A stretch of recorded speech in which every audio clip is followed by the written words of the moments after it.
पौराणिक युग में शांतनु नामक एक सिद्ध साधु थे। इनकी पत्नी भी एक सिद्ध धर्मपरायण नारी थी।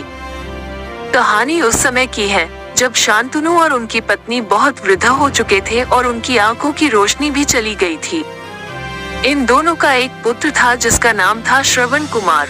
श्रवण कुमार बहुत ही सरल स्वभाव का व्यक्ति था। माता पिता के लिए उसके मन में बहुत प्रेम एवं श्रद्धा थी। वो दिन रात अपने माता पिता की सेवा करता था, अपने माता पिता का बच्चों की तरह लालन पालन करता था। उसके माता पिता भी स्वयं को गौरवशाली महसूस करते थे और अपने पुत्र को दिन रात हजारों दुआएं देते थे। कई बार दोनों एक दूसरे से कहते कि हम कितने धन्य हैं कि हमें श्रवण जैसा मातृभक्त पुत्र मिला, जिसने स्वयं के बारे में ना सोचकर अपना पूरा जीवन वृद्ध नेत्रहीन माता पिता की सेवा में लगा दिया। इसकी जगह कोई अन्य होता तो विवाह के बाद केवल स्वयं का हित सोचता और बूढ़ी नेत्रहीन माता पिता को कहीं छोड़ आता और खुशी से अपना जीवन यापन करता। जब ये बात श्रवण ने सुनी तो उसने माता पिता से कहा कि मैं कुछ भी भिन्न नहीं कर रहा हूँ, यह मेरा कर्तव्य है। जब मैं छोटा था तब आपने मुझे इससे भी ज्यादा अच्छा जीवन दिया और अब मुझे ये सौभाग्य प्राप्त हुआ है कि मैं आपकी सेवा करूँ।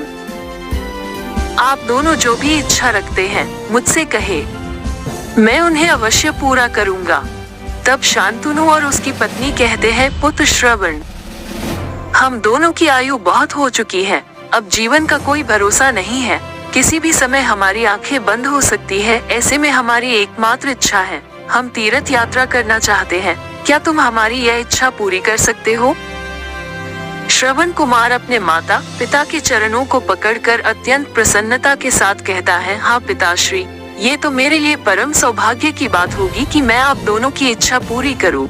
श्रवण अपने माता पिता को तीर्थ करवाने हेतु एक कावड़ तैयार करता है, जिसमें एक तरफ शांतनु एवं दूसरी तरफ उनकी पत्नी बैठती है और कावड़ के डंडे को अपने कंधे पर लादकर यात्रा शुरू करता है। उसके हृदय में माता पिता के प्रति इतना स्नेह है कि उसे उस कावड़ का लेश मात्र भी भार नहीं लगता। अपने पुत्र के इस कार्य से माता पिता का मन प्रसन्नता से भर उठता है और वे पूरे रास्ते अपने पुत्र श्रवण को दुआएं देते चलते हैं। तीर्थ करते समय जब वे तीनों अयोध्या नगरी पहुंचते हैं, तब माता पिता श्रवण से कहते हैं कि उन्हें प्यास लगी है। श्रवण कावड़ को जंगल में रखकर हाथ में पत्तों का पात्र बनाकर सरयू नदी से जल लेने जाता है। उसी समय उस वन में अयोध्या के राजा दशरथ आखेट पर निकले थे और उस घने वन में वो हिरण को शिकार बनाने के लिए उसके पीछा कर रहे थे।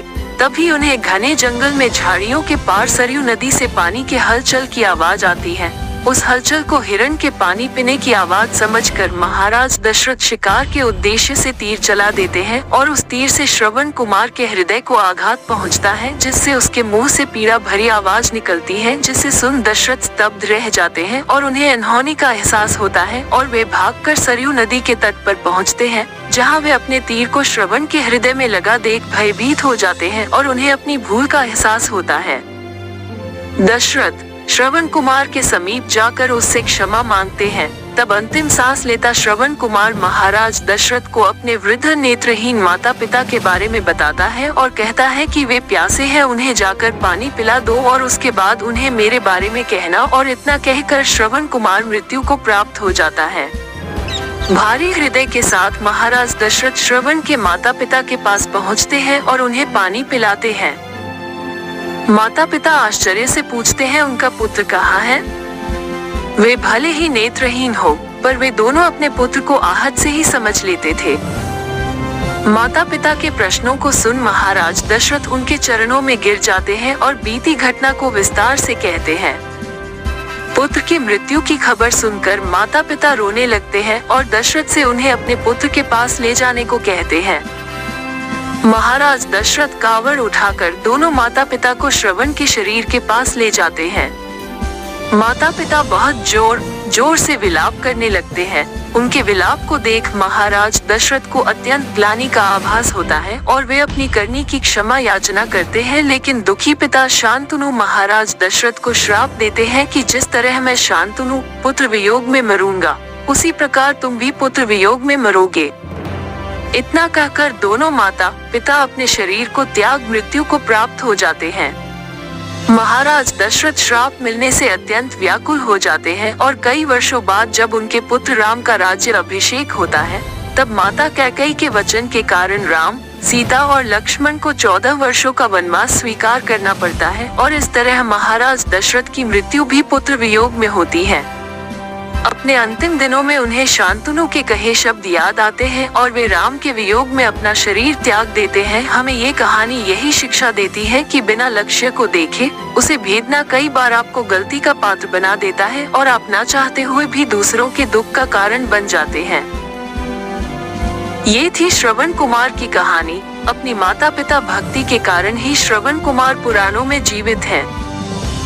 श्रवण कुमार सदैव अपनी मातृभक्ति के लिए जाने जाते हैं। उन्हीं की कहानी सुनाकर माता पिता अपने बच्चों को संस्कारित करते हैं।